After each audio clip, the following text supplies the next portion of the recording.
Hello everyone, welcome back to my new video.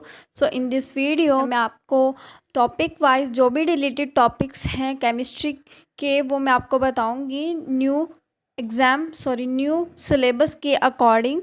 सो सबसे पहले आप मेरे चैनल को सब्सक्राइब कर दो, इस वीडियो को लाइक कर दो, फिर हम वीडियो को शुरू करेंगे।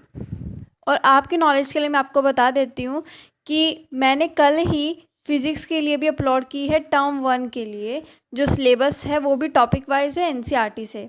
और जो ये मैंने पीडीएफ लिए है ये मैंने एनसीईआरटी की ऑफिशियल साइट से लिए। आप भी वहाँ से ले सकते हो अगर आपको चाहिए तो। सो इस वीडियो को स्टार्ट करते हैं। तो सबसे पहले चैप्टर सॉलिड स्टेट। तो सबसे पहले इसमें हमें चले जाना है पेज नंबर 26 पे।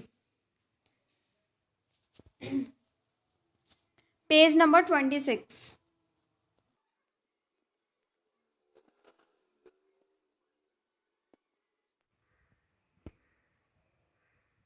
सो पेज नंबर 26 पे ये चैप्टर ना आपको यहाँ तक करना है मेटल डेफिशिएंसी डिफेक्ट तक।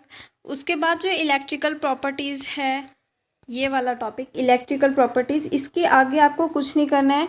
बस ये चैप्टर आपको यहीं तक करना है, इस बात का आपको अच्छे से ध्यान रखना है। बाकी आपको सब कुछ पढ़ना है, सब कुछ करना है, आपको यहाँ से नहीं करना है। ये पेज नंबर 26 से अंटिल जितना भी आगे चैप्टर आए आपको कुछ नहीं पढ़ना है। मैग्नेटिक प्रॉपर्टीज़ ये कुछ नहीं पढ़ना है इसमें से, ठीक है। तो ये चैप्टर यहीं पे ख़त्म होता है। नेक्स्ट चैप्टर की तरफ बढ़ते हैं, solutions chapter 2। So this is second chapter solutions. So इसमें सबसे पहले आप पेज नंबर 40 पर चले जाइए एनसीईआरटी के। आप एनसीईआरटी पे साथ के साथ टिक कर लो ताकि आपको बार बार इस तरह की दिक्कत ना हो। Solubility of a solid in a liquid solution. So ये टॉपिक नहीं करना है, ये टॉपिक कट है। Okay, so next topic, yes ये टॉपिक करना है, solubility of a gas and liquid. ये स्पेसिफिकली सिलेबस में रिटर्न है कि ये टॉपिक करना है, यहाँ से क्वेश्चन बन सकता है। So next,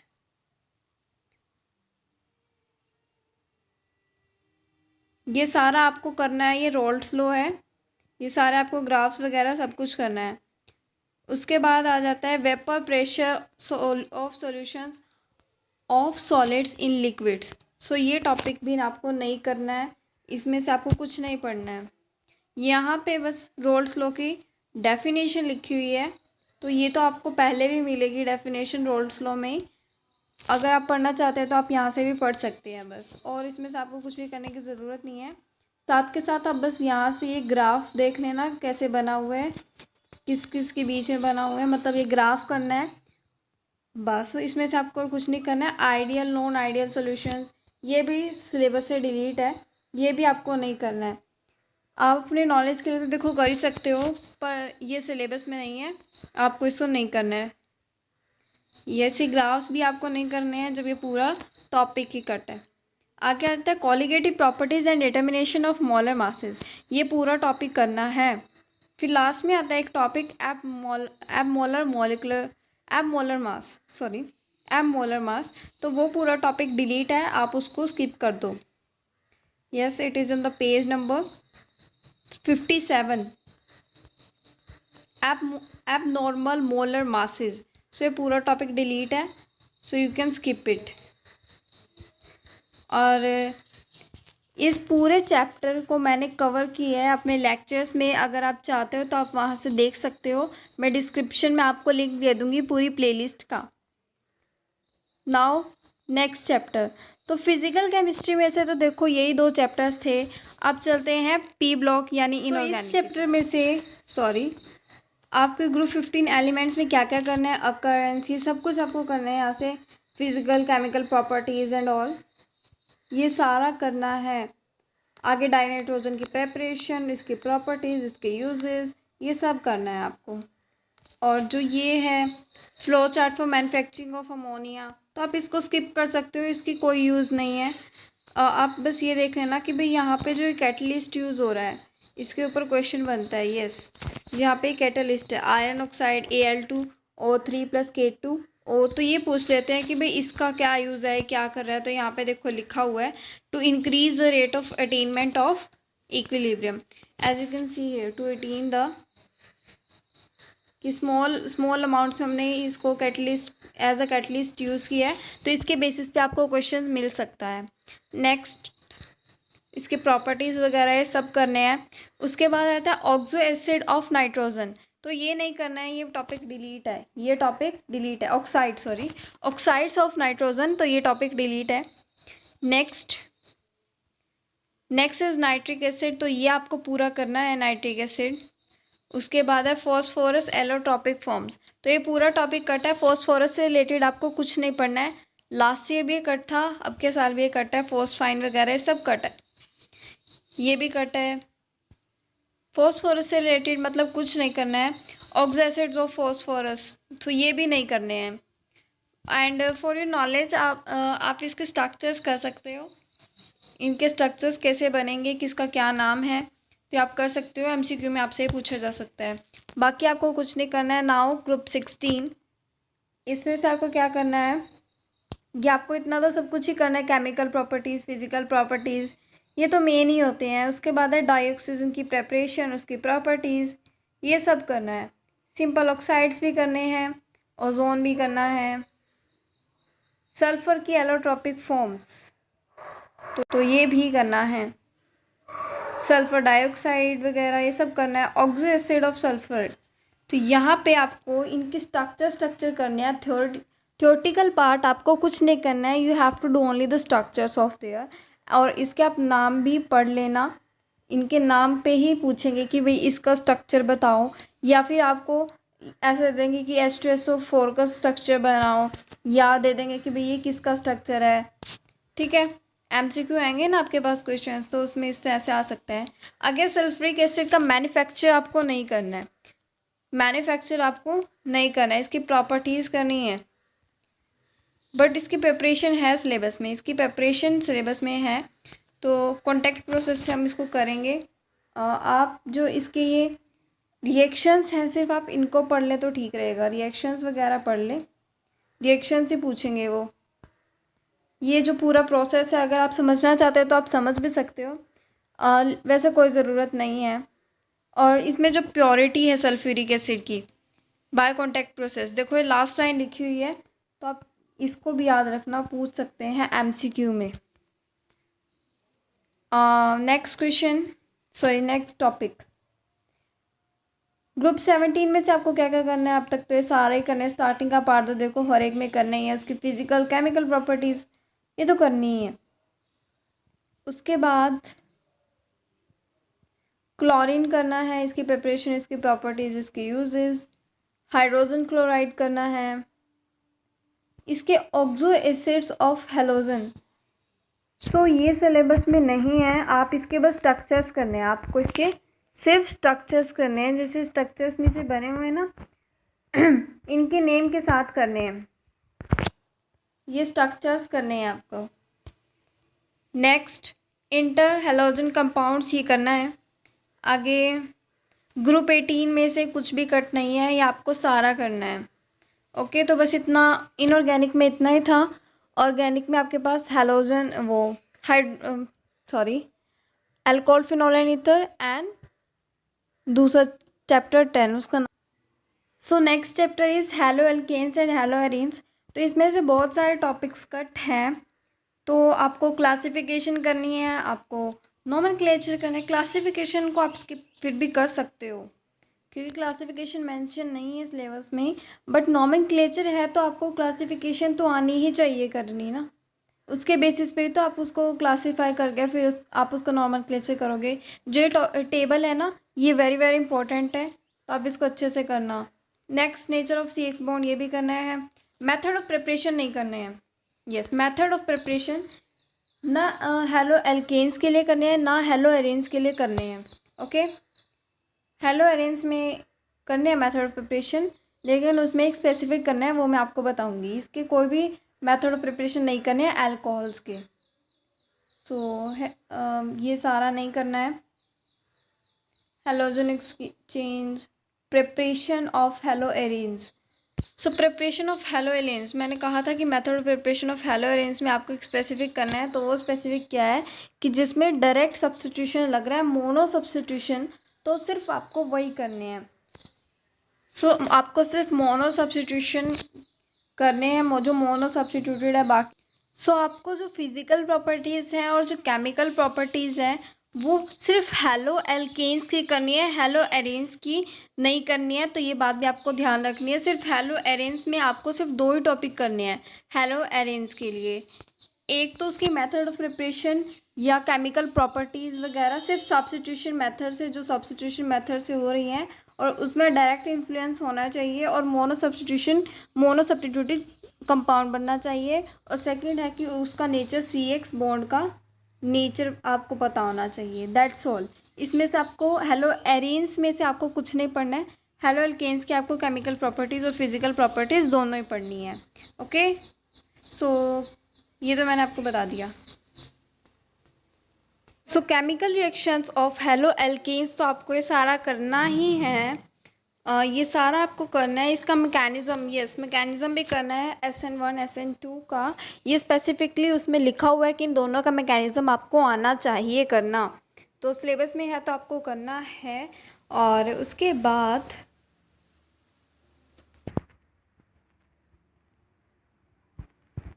yes this topics on the page number 305 page पे एक टॉपिक है stereochemical aspects of nucleophilic substitution reaction. तो आपको न्यूक्लियोफिलिक सब्स्टिट्यूशन रिएक्शन तो करनी है क्योंकि वो सब्स्टिट्यूशन रिएक्शन के अंडर आती है। बट यहाँ पे आपको ये टॉपिक स्किप कर देना है। चैरलिटी, रिटेंशन, इन्वर्जन, ये सब कुछ आपको स्किप कर देना है। ओके, और उसके बाद यहाँ पे यस आपको यहाँ तक छोड़ देना है। आप एलिमिनेशन रिएक्शन भी मत करो, वो भी सिलेबस में नहीं लिखी हुई है तो वो भी कट है सिलेबस से। एलिमिनेशन रिएक्शन भी मत करो, आपको यहाँ तक ये सारा कट कर देना है। वहाँ से लेके यहाँ तक का सारा कट कर देना है। उसके बाद है रिएक्शन विद मेटल्स, तो ये आपको करना है। यस ये आपको करना है। रिएक्शंस ऑफ हेलो एरेन्स, तो इसमें मैंने आपको पहले बता दिया है कि जो सब्स्टिट्यूशन रिएक्शंस करनी है जिसमें मोनो सब्स्टिट्यूटेड कंपाउंड बन रहा है। सो अगर आपको कोई भी और क्वेरी हो क्लास 12 से रिलेटेड, क्लास 10 से रिलेटेड, क्लास 11 से रिलेटेड या सिलेबस से रिलेटेड, तो आप मेरे को कमेंट सेक्शन में पूछ सकते हैं। सो मेन टॉपिक की तरफ आते हैं। तो ये सारा आपको करना है। बट वहाँ पे ये लिखा हुआ था कि भाई मोनो सब्स्टिट्यूटेड कंपाउंड का बनाना है, तो जो भी मोनो सब्स्टिट्यूटेड कंपाउंड है आप वो बना लो, सॉरी आप वो कर लो। और जो जैसे रेजोनेंस इफेक्ट है आप इसको पढ़ लो, हो सकता है कि इसके ऊपर क्वेश्चन आ जाए क्योंकि बहुत इंपॉर्टेंट है। वैसे तो वहाँ पे लिखा नहीं हुआ है लेकिन यहाँ पे CX बॉन्ड के बारे में बताया हुआ है, यहीं से आपको नेचर पता चलेगा, तो आप इसको कर लो अच्छे से। यहाँ से आगे देखो मोनो सब्स्टिट्यूटेड कंपाउंड बन रहे हैं तो आप इस टाइप के कर सकते हो, जैसे रिएक्शंस हैं यहाँ तक ये। उसके बाद ये जो ये मैकेनिज़्म है आपको ये नहीं करना है, it is you can skip it, ये कट है सिलेबस से। इलेक्ट्रोफिलिक सब्स्टिट्यूशन रिएक्शन, तो मैंने आपको पहले बताया कि जो मोनो सब्स्टिट्यूटेड कंपाउंड जहाँ से बन रहा है आप वो कर लो। और साथ के साथ आपको ये भी पता होना चाहिए कि SN1 कि किस रिएक्शन में SN1 मैकेनिज़्म लग रहा है, किस रिएक्शन में SN2, तो इसके ऊपर भी क्वेश्चन आ सकता है। सो उसके बाद रिएक्शन विद मेटल्स, अगर मोनो सब्स्टिट्यूटेड कंपाउंड बन रहा है, देखो इसमें मोनो सब्स्टिट्यूटेड कंपाउंड ही बन रहा है हेलो एरेन्स में, तो आपको ये करना होगा। अब हेलो एरेन्स बताऊँ कि मैं कौन सा होता है, ये चलो बता ही देती हूँ। हेलो एरेन्स इस टाइप से होता है कि साइक्लिक कंपाउंड होता है, बेंजीन भी हो सकता है, कुछ और भी हो सकता है, वैसे बेंजीन ही होता है ज़्यादातर। तो उसके यहाँ पर कोई एक हैलाइड लगा होता है, यहाँ पे X फ्रॉम ग्रुप नंबर 17 से कोई भी कंपाउंड हो सकता है। ओके, सो मैंने थोड़ा सा शॉर्ट में बता दिया ताकि आपको समझ में आ जाए कि हेलो एल्केन्स से क्या क्या कट करना है और हेलो एरेन्स में से क्या क्या रखना है या क्या क्या कट करना है, क्योंकि अभी बहुत सारे स्टूडेंट्स ने ये टॉपिक, ये चैप्टर नहीं किया होगा। तो ये जो टॉपिक है पोलो हेलोजन कंपाउंड्स, तो ये सारा कट है, इसके आगे का आपको कुछ नहीं करना है इस चैप्टर में से, और ये चैप्टर ख़त्म। नेक्स्ट चैप्टर की तरफ चलते हैं, अल्कोहल्स, फिनॉल्स एंड ईथर। सो अगर आपको ये वीडियो पसंद आ रही है तो प्लीज़ वीडियो को लाइक चलते हैं chapter alcohols phenols and ether की तरफ। और इसके बाद एक चैप्टर और है ऑर्गेनिक का, जिसके बारे में मैंने आपको बताया नहीं, तो वो है बायोमोलिक्यूल्स, जो कि टर्म 1 में है। सो पहले ये कर लेते हैं। तो इसमें सबसे पहले आपको क्लासिफिकेशन करनी है। ये सारे आपको क्लासिफिकेशन, इसके नॉमेनक्लेचर ये तो करना ही है, अल्कोहल्स के लिए भी, फिनॉल्स के लिए भी और ईथर के लिए भी। उसके बाद ये भी आपको करना है। आगे प्रेपरेशन भी आपको करनी है, बट यहाँ पे preparation of alcohols. So preparation of alcohols, एक मिनट, इसको अभी 1 मिनट स्किप कर दो। Preparation of phenols, physical properties और जो केमिकल प्रॉपर्टीज़ हैं, केमिकल रिएक्शंस हैं इनकी, वो आपको सिर्फ 1 डिग्री अल्कोहल के लिए करनी है। सिर्फ 1 डिग्री अल्कोहल के लिए। अब 1 डिग्री कौन सा होता है, जैसे ये 1 डिग्री है, ये 1 डिग्री अल्कोहल है, प्राइमरी अल्कोहल है। सेकेंडरी अल्कोहल कौन से होते हैं, वो इस टाइप के होंगे। 1 मिनट, ये प्राइमरी है। और एक बात और कि आपको primary, secondary, 1 degree, 2 degree, 3 degree, tertiary, इन सब को आपको क्लासीफाई करना आना चाहिए कि कौन सा अल्कोहल कौन सा है। तो इसके बेसिस पे आपको क्वेश्चन आ सकता है। केमिकल रिएक्शंस भी सिर्फ 1 डिग्री के लिए ही करनी है। देखो यहाँ पे टर्शरी बुटाइल अल्कोहल है, ये आपको इसके बेसिस पे आपको कुछ नहीं करना है। अब यहाँ पे देखो ये 3 डिग्री है, तो इसके बेसिस पे आपको कुछ नहीं करना है। जैसे आप चैप्टर को पढ़ोगे, आप जैसे यहीं पे ना साइड में लिख लो जो मैं बता रही हूँ कि भाई इसमें से आपको 1 डिग्री करना है, तो आपको खुद ढूंढना पड़ेगा। मैं आपको एक रिएक्शंस तो नहीं बता सकती कि आपको करनी है नहीं करनी है। तो आप यहीं पे साइड में कहीं लिख लो कि भाई इसके सिर्फ 1 डिग्री के ही करने हैं, बाकी आपको कुछ नहीं करना है इसका। अब मैंने बताया कि अल्कोहल सिर्फ आपको क्या करना है, 1 डिग्री के करने हैं रिएक्शंस, इसकी प्रेपरेशन, इसकी फिजिकल केमिकल प्रॉपर्टीज़ जो है सिर्फ प्राइमरी के लिए करनी है। तो आप यहीं पे लिख लो ना छोटा छोटा कि भाई सिर्फ 1 डिग्री अल्कोहल के लिए करनी है, बाकी और कुछ किसी के लिए नहीं करनी। आगे जैसे आप चैप्टर को पढ़ोगे फिर आपको समझ में आ जाएगा, ये सारा करना है बेटा आपको। उसके बाद एस्टरिफिकेशंस करना है। यस, जो प्रेपरेशन मैंने छोड़ी थी वो तो करनी ही है, मेथड प्रिपरेशन करने हैं। वो मुझे थोड़ा कन्फ्यूज़न हो गया था तो मैंने स्किप कर दिया। यस, तो ये है डिहाइड्रेशन का मैकेनिज़्म। तो आपको इस चैप्टर में से अल्कोहल्स के लिए सिर्फ आपको डिहाइड्रेशन का मैकेनिज़्म करना है, बाकी और कोई मैकेनिज़्म आपको नहीं करना है, क्योंकि सिर्फ सिलेबस में आपको लिखा हुआ है कि मैकेनिज़्म ऑफ डिहाइड्रेशन करना है। तो सिर्फ आप वो कर लो, जो ये लिखा हुआ है ना, डिहाइड्रेशन का ही मैकेनिज़्म है ऑन पेज नंबर 339। सो आप इसको अच्छे से कर लेना, बाकी के मैकेनिज़्म आप स्किप कर दो। उसके बाद आपको ये सारा तो करनी है। रिएक्शंस ऑफ फिनॉल्स भी आपको ये सारी करनी है। यस, ये तो नेमिंग रिएक्शंस है, कॉल्बर, राइटामेंस, सम कमर्शियल इम्पोर्टेंस ऑफ अल्कोहल्स, तो ये आपको नहीं करना है, पूरा पेज आपको नहीं करना है। ईथर्स की प्रेपरेशन करनी है, नेमिंग रिएक्शंस भी है इसमें, ये सब करना है। इसकी फ़िज़िकल प्रॉपर्टीज़ भी करनी है, केमिकल प्रॉपर्टीज़ भी करनी है, एंड इलेक्ट्रोफिलिक सब्स्टिट्यूशन वगैरह ये सब करना है। यस, तो ये चैप्टर यहीं पे ख़त्म। अब चलते हैं बायोमोलिक्यूल्स की तरफ। चलते हैं चैप्टर 14 की तरफ, बायोमोलिक्यूल्स। इसमें से सबसे पहले टॉपिक है कार्बोहाइड्रेट्स। ये करना है, इसमें क्लासिफिकेशन करनी है, ये सारी मोनोसेक्राइड्स, ओलिगोसेक्राइड्स, पॉलीसेक्राइड्स। मोनोसेक्राइड्स में हमें ग्लूकोज ये सारा पढ़ना है, इसकी प्रिपरेशन वगैरह, इसकी डीएल कॉन्फ़िगरेशन, ये हमें सब करना है। उसके बाद साइक्लिक स्ट्रक्चर भी करनी है, मतलब अब तक का ही सारा करना है। फ्रक्टोज भी करना है। यस, तो ये आता है पेज नंबर 417। तो इस पेज पे है डाइसेक्राइड्स, ये पूरा टॉपिक कट है, और यहाँ से लेके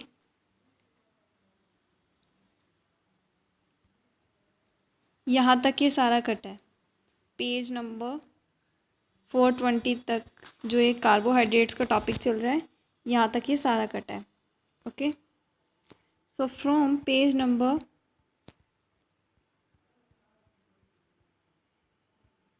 4 417 to 420 until the topic of carbohydrates. ये सारा कट है, कुछ पढ़ने की ज़रूरत नहीं है। अब चलते हैं प्रोटीन्स की तरफ। तो इसमें अमीनो एसिड्स पढ़ने हैं और आगे क्लासिफिकेशन ऑफ अमीनो एसिड्स भी करना है and the structure of proteins. Here it is peptide bond and peptide linkage, तो ये भी करना है।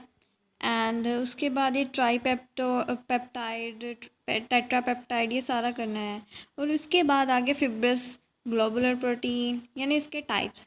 तो इसमें लिखा हुआ है जैसे primary, secondary, tertiary, quaternary structures हैं।